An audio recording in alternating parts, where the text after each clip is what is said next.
बिस्मिल्लाहिर्रहमानिर्रहीम। अस्सलाम वालेकुम नाज़रीन।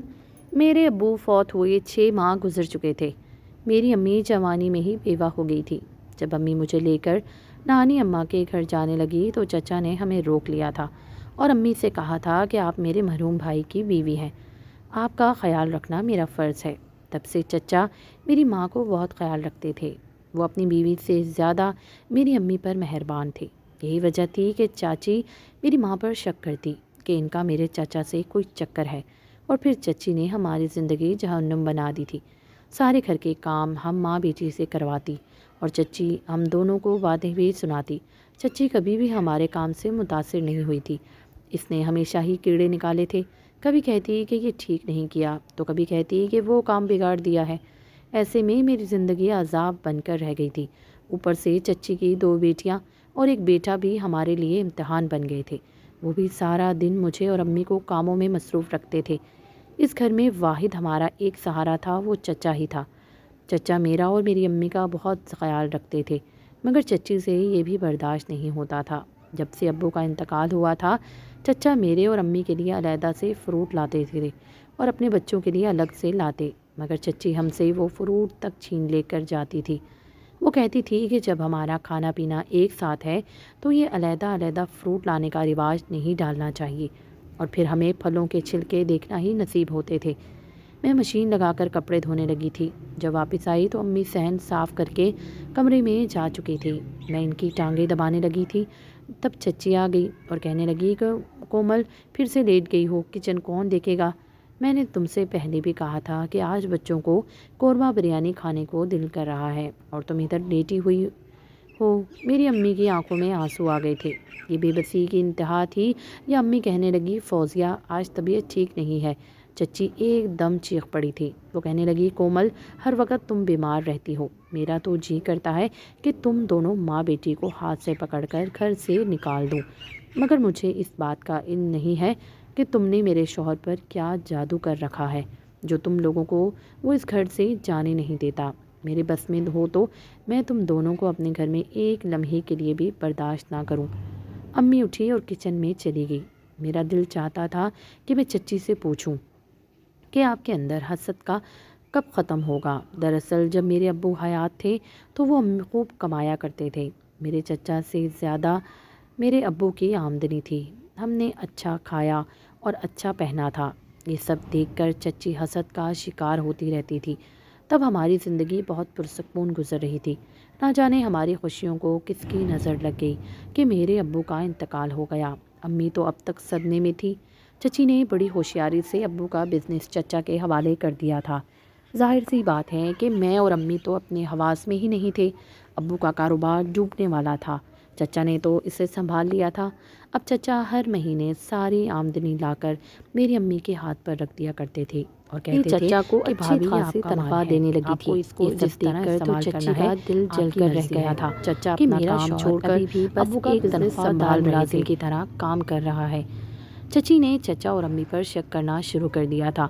अब वो रोज़ चचा से लड़ने लगी थी कि तुम अपनी भाभी कोमल पर इतने मेहरबान क्यों हो, ज़रूर दाल में कुछ काला है। एक दिन अम्मी ने चची के सामने हाथ जोड़ दिए थे और कहा था, खुदा के वास्ते ऐसे अल्फाज अपने मुंह से मत निकाला करो, मुझे मेरी बेटी के सामने शर्मिंदा मत किया करो, मैं किसी को मुंह दिखाने के काबिल नहीं रहूँगी। एक दिन चचा ने साफ साफ कह दिया था कि अगर फौजिया तुमने ये बात करना ना छोड़ी तो मैं तुम्हें तलाक देकर इस घर से निकाल दूंगा। ये बात सुनकर चची डर गई थी। इसके बाद इन्होंने फिर कभी ये अल्फाज अपने मुंह से नहीं निकाले थे, मगर दिल में जो शक एक बार बन गया था वो कभी भी ख़त्म होने हुआ ना हुआ था। इसीलिए चची ने अम्मी और मुझे जलील करने में कोई कसर नहीं छोड़ी थी। चची ने तो चचा को इस कदर अपनी मुट्ठी में कर लिया था कि जो महीने भर का खर्च लाकर अम्मी के हाथ में रखते थे, इन्होंने वो भी देना छोड़ दिया था। यानी अब हमारे बिजनेस पर चचा और इसके बच्चों का कब्ज़ा हो गया था। मेरी चच्ची के दिल में चोट था, जिसकी वजह से मैं और मेरी माँ पूरे दिन काट रहे थे। अम्मी की तबीयत बहुत ज़्यादा ख़राब रहने लगी थी। मैंने सोचा था कि मैं चचा से बात करूंगी और इनसे कहूंगी कि मेरी अम्मी के इलाज के लिए चंद पैसे दे दें। जब रात को चचा घर आए तो मैं इनके पास चली गई और इनसे कहा कि चाचा, आपसे बहुत ज़रूरी बात करने आई हूँ। चचा कहने लगे, हाँ बेटी कहो क्या बात है। तब मैंने कहा कि मेरी माँ की तबीयत ख़राब रहती है, इनकी वजह से बड़ी परेशानी होती है। आप मेरी अम्मी के इलाज के लिए कुछ पैसे दे दीजिए ताकि मैं अम्मी को डॉक्टर के पास ले जाऊं। चचा कहने लगे, ठीक है बेटी, मैं तुम्हें पैसे दे दूंगा। मुझे तो इस बात का इल्म ही नहीं था। इस वक्त चची हम दोनों की बातें चोरी छुपे सुन रही थी। वो जल्दी से आगे बढ़ी और कहने लगी, वाह अमजद, मेरे लिए तो तुम्हारे पास पैसे नहीं हैं, लेकिन अपनी भाभी के लिए पैसे फ़ौरन से निकाल रहे हो। चचा कहने लगे, तुम्हारे कपड़े जूतों के लिए मेरे पास पैसे नहीं हैं।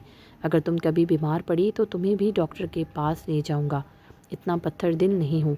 लेकिन तुम कैसे बीमार पड़ोगी? तुम तो सारा दिन बिस्तर पर लेटी अपनी भाभी और इसकी बेटी पर हुक्म चलाती रहती हो, इनसे काम करवाती रहती हो। बीमार तो वो इंसान होता है जो मुशक्क़त करता है। चच्ची ने जब चचा के मुंह से ये अल्फाज सुने तो इनका रंग फ़क होकर रह गया था। वो कुछ कहे बिना ही कमरे से बाहर निकल गई थी। चचा ने मुझे 10,000 रुपये दिए थे और कहा कि अपनी अम्मी को सुबह डॉक्टर के पास ले जाना। मैंने चचा का शुक्रिया अदा किया और अपने कमरे में आकर सारी बात अपनी माँ को बता दी। अम्मी कहने लगी, शुक्र है तुम्हारे चचा को अपनी बीवी के करतूत तो मालूम है। मैंने कहा, जी अम्मी, मुझे भी इस बात की तसल्ली है। अम्मी कहने लगी, बस मैं चाहती हूँ कि मेरी और तेरी इज़्ज़त इस औरत से महफूज रहे, ये कुछ भी कह सकती है। मैं बोली, अम्मी चची सारा दिन हमें बेइज्जत करती हैं, इससे बढ़कर और क्या करेंगी। अम्मी कहने लगी, ऐसी औरतें बहुत कुछ कर लेती हैं, तुम क्या जानो। मैंने अम्मी से कहा, छोड़ें इन बातों को, आप मेरे पैसे आ गए हैं और मैं सुबह आपको डॉक्टर के पास ले चलूँगी।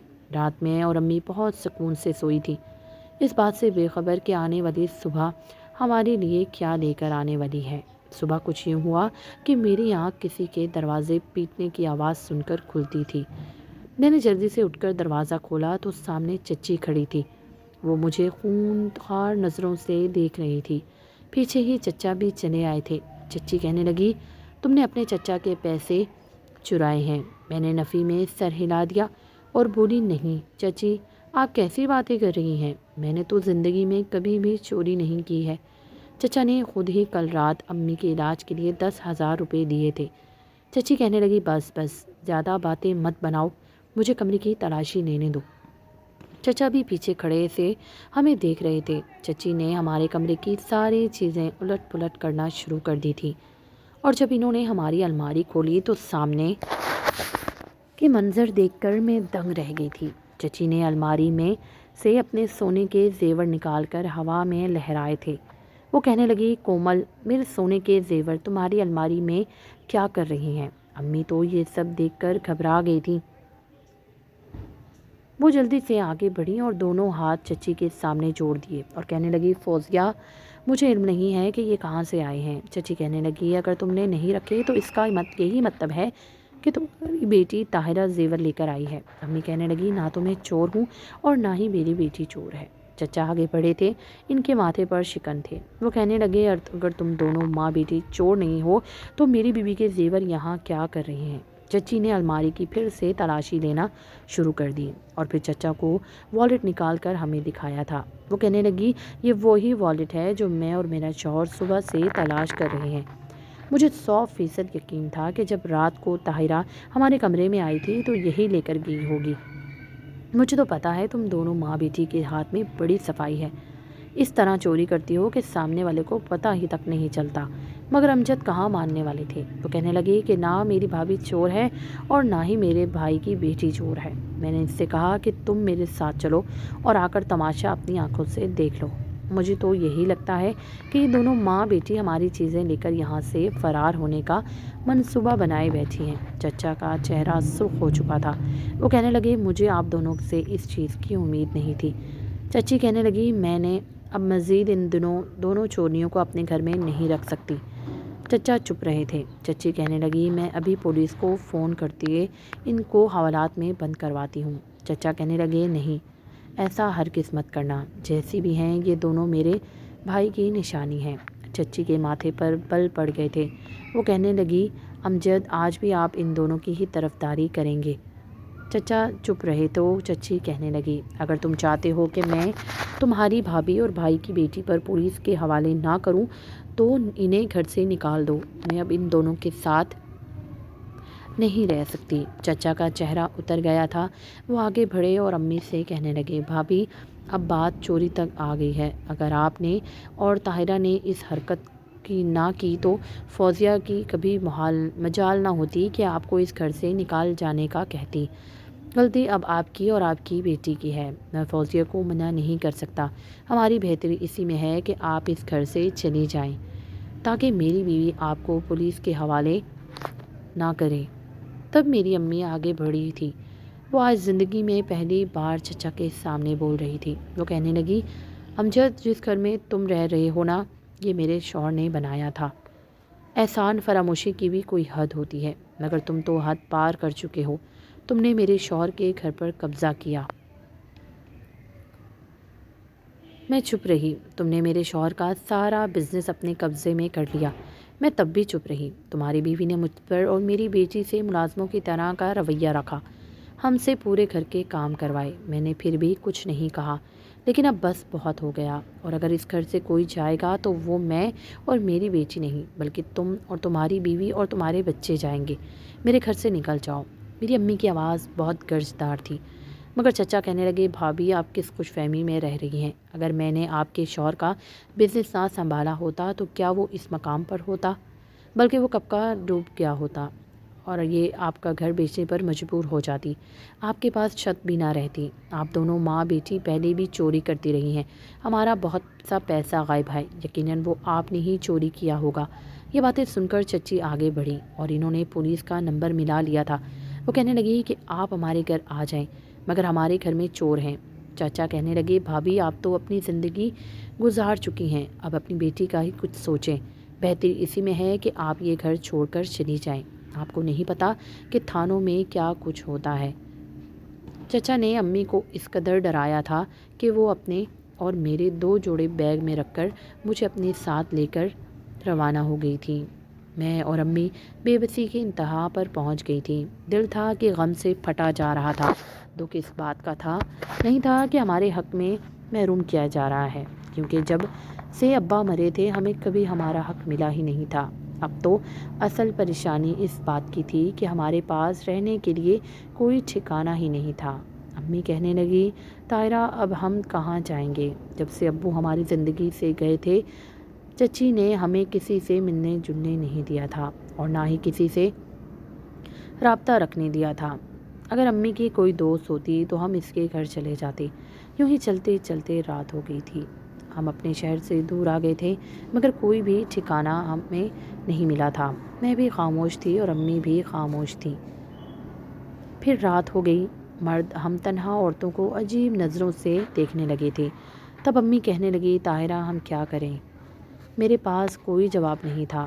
ہم آگے پہنچے تو ہم ایک زیر تعمیر گھر نظر آیا۔ امی کہنے لگی، یہ جگہ رات بتانے کے لیے اچھی ہے۔ وہ کہنے لگی، طاہرہ مجھے معاف کر دو، میرے ہوتے ہوئے تمہاری زندگی میں ایسا دن آ گیا ہے۔ امی آپ کا قصور نہیں ہے، آپ کو شرمندہ ہونے کی ضرورت نہیں ہے۔ اللہ ان لوگوں سے شکر تھا کہ وہاں پر جو ہمیں اس حال تک پہنچانے کے ذمہ دار ہیں۔ زمین پر ہی امی خاموش رہی تھی۔ میں اور امی ایک دوسرے کے سامنے بیٹھی تھی۔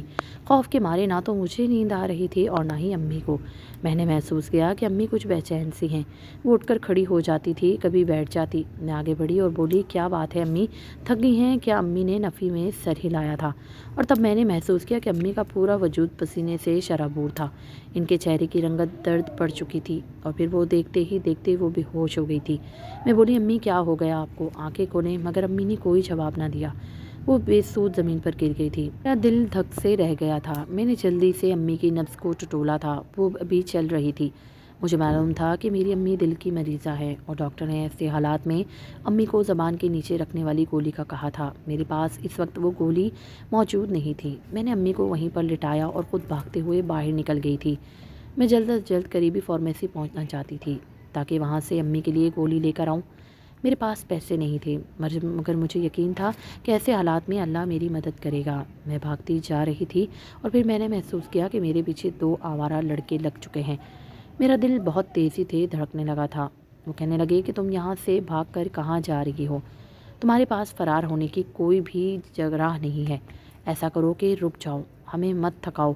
میں ان کی باتیں سن کر مزید ڈر گئی تھی اور اپنی دوڑ مزید تیز کر لی تھی، مگر وہ بھی کہہ رکنے والے تھے، وہ بھی میرے پیچھے ہی بھاگتے آ رہے تھے۔ میں نے آیت الکرسی کا ورد شروع کر دیا تھا اور ساتھ ہی ساتھ دعائیں بھی کرتی جا رہی تھی کہ یا اللہ میری ماں بیمار ہے، مجھے ان لوگوں سے بچا لے۔ میرا ڈر سے برا حال ہو رہا تھا، ٹانگیں کانپ رہی تھی، مگر وہ لڑکے تو میرے پیچھے ہی آتے جا رہے تھے۔ تبھی مجھے سامنے قبرستان نظر آیا تھا۔ وہ قبرستان دیکھ کر میرا دل دھک سے رہ گیا تھا۔ میں رات کے اس پہر قبرستان میں داخل نہیں ہونا چاہتی تھی۔ بچانے کے لیے مجھے یہ بھی کرنا پڑا تھا۔ میں قبرستان میں داخل ہو گئی تھی اور مجھے امید تھی کہ یہ آوارہ لڑکے یہاں سے واپس چلے جائیں گے، کیونکہ رات کے اس پہر لوگ قبرستان جانے سے ڈرتے ہیں۔ مگر یہ دیکھ کر تو میری حیرت کی انتہا نہ رہی کہ وہ دونوں لڑکے میرے پیچھے قبرستان میں بھی آ گئے تھے۔ اب یہاں سے مجھے کون بچانے والا تھا؟ تبھی مجھے ایک ٹوٹی ہوئی قبر نظر آئی۔ میں ان آوارہ لڑکوں کی نظروں سے اوجھل ہونے کے لیے اس ٹوٹی ہوئی قبر میں اتر گئی تھی۔ میرا دل زور زور سے دھڑک رہا تھا، ایسے لگ رہا تھا کہ جیسے ہی میں مرنے والی ہوں، اور مجھے ان دونوں لڑکوں کے قدموں کی آوازیں آتی جا رہی تھی، اور ساتھ ہی ساتھ وہ ایک دوسرے سے ہم کلام بھی تھے کہ اگر یہ لڑکی مل گئی تو اس کو ہم نے چھوڑنا نہیں ہے۔ یہ باتیں سن کر تو میں مزید گھبرا گئی تھی۔ پھر وہ دونوں لڑکے قبرستان میں تلاشی کرتے رہے تھے، لیکن میں نے انہیں کہیں نہیں ملی تو وہ واپس چلے گئے تھے۔ میں اپنی سانسیں برابر کرنے لگی تھی۔ جب میں قبر سے باہر آنے لگی تو میرا ہاتھ کسی شے پر پڑا تھا۔ میں اچھل گئی تھی، ایسا لگا شاید کسی مرد پر میرا ہاتھ پکڑا ہے۔ میرے پورے چاند کی روشنی میں مجھے نظر آیا کہ ایک سفید کپڑے میں کوئی چیز بندھی ہوئی تھی۔ میں نے ارد گرد دیکھا تو کوئی بھی نہیں تھا۔ میں نے جب اس کپڑے کو کھولا تو اس میں مجھے ڈھیروں زیورات نظر آئے تھے۔ اتنے زیورات دیکھ کر تو میں دنگ رہ گئی تھی۔ زیورات کے ساتھ ہی چند کاغذات بھی پڑے ہوئے تھے اور کچھ پیسے تھے۔ میں نے وہ اٹھائے اور قبرستان سے نکل گئی تھی۔ اب تو صبح ہو گئی تھی، مجھے کوئی ڈر نہیں تھا، لیکن امی کی فکر ستا رہی تھی۔ میں اسی جگہ پر واپس آ گئی تھی جہاں رات کو امی کو چھوڑ کر گئی تھی۔ یہ دیکھ کر میں حیران رہ گئی کہ وہاں پر دو عورتیں موجود تھیں جو امی کا خیال رکھ رہی تھی۔ میں آگے بڑھی تو دیکھا کہ مجھے دیکھ کر امی مسکرا رہی تھی۔ میں بولی آپ کون ہیں؟ وہ دونوں عورتیں بولی ہم دونوں یہاں سے گزر رہی تھی تو ہماری نظر اس عورت پر پڑی۔ یہ عورت درد سے تڑپ رہی تھی۔ میں نے پوچھا کہ کیا ماجرا ہے تو اس نے اپنے دل پر ہاتھ رکھا ہوا تھا۔ میں ساری بات سمجھ گئی تھی۔ میرا بھی دل کا مسئلہ ہے، مجھ بھی ڈاکٹر نے زبان کے نیچے گولی رکھنے کے لیے دی تھی۔ میں ہر جگہ اپنے ساتھ لے کر جاتی ہوں۔ میں نے وہ نکال کر اس کی زبان کے نیچے رکھ دی اور اللہ کے فضل سے اب یہ بہتر ہے۔ میری آنکھوں میں آنسو آ گئے تھے۔ بے شک اللہ انسان کی ایسی جگہ سے مدد کرتا ہے جہاں سے اس نے گمان بھی نہ کیا ہو۔ امی کی حالت بہتر ہو چکی تھی۔ میں نے ان دونوں عورتوں کا شکریہ ادا کیا اور امی کو اپنے ساتھ لے کر وہاں سے نکل گئی تھی۔ امی کہنے لگی تم مجھے کہاں لے کر جا رہی ہو؟ میں بولی امی آپ چپ رہیں۔ میں امی کو اپنے ساتھ لے کر ہوٹل میں چلی گئی تھی۔ ایک اچھا سا کمرہ میں نے بک کروایا تھا۔ امی کہنے لگی اس کمرے کے لیے تمہارے پاس پیسے کہاں سے آئے تھے؟ تب میں نے امی کو سارا ماجرا سنا دیا تھا اور ان کے سامنے وہ گٹھڑی کھول کر رکھ دی تھی۔ جب وہ کاغذ کھولے تو اس پر جو تاریخ لکھی تھی اس کو دیکھ کر حیران رہ گئی۔ یہ زیورات کسی نے 70 یا 80 سال پہلے حفاظت کے لیے قبر میں چھپائے تھے۔ ظاہر سی بات ہے اب ان چیزوں کا مالک تو گزر گیا ہوگا۔ تب امی کہنے لگی ہم یہ چیزیں رکھ سکتے ہیں۔ پھر ہم نے وہ زیورات بیچ دیے تھے، وہ اتنے زیادہ مہنگے بکے تھے کہ ہم نے اپنے لیے گھر نیا لے لیا تھا۔ تب امی کہنے لگی اپنے ساتھ برا سلوک کرنے والوں کو معاف نہیں کروں گی۔ امی نے کہا کہ میں چچا اور چچی پر کیس کرنا چاہتی ہوں اور تمہارے ابو کی ساری جائیداد ان سے واپس لینا چاہتی ہوں۔ امی نے چچا اور چچی پر کیس کیا اور پیسے دے کر ایک اچھا سا وکیل رکھ لیا۔ پھر کچھ عرصے میں ہی ہم یہ کیس جیت گئے تھے۔ ہمیں ساری جائیداد واپس مل گئی تھی اور چچا بھی جیل کی سلاخوں کے پیچھے چلے گئے تھے۔ ہم نے ان سے اپنا گھر واپس لے لیا اور ان کے پاس رہنے کے لیے ٹھکانہ نہیں تھا۔ چاچی نے اپنے بچوں کو لے کر اپنے میکے چلی گئی تھی اور سننے میں یہی آیا تھا کہ ان کے میکے والے بھی چچی اور ان کے بچوں کے ساتھ وہی سلوک کرتے ہیں جو چچی نے میرے اور میری امی کے ساتھ کیا تھا۔